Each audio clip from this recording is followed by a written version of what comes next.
అభిషేకం చేసినప్పుడు ఎప్పుడైనా నీళ్లు ఎలా పోయాలంటే స్వామి లింగం మీద ఏంటంటే మనం ఇక్కడ గణపతి ఉంటాడు, ఇక్కడ సుబ్రహ్మణ్య స్వామి ఉంటాడు, మధ్యలో సంతోషమాత ఉంటుంది, ఈమె లలిత బాలత్రిపుర సుందరి అంటారు.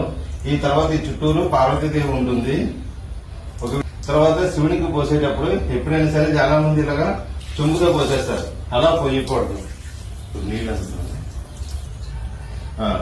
లింగం మీద నీళ్లు పోసినప్పుడు ఈ అరచేతుల్లో ఏంటంటే మధ్యలో నీళ్లు పడాలి, ఇలాగా పడి ఈ 2 వేల మధ్యలో నుంచి ఇలా రావాలన్నమాట.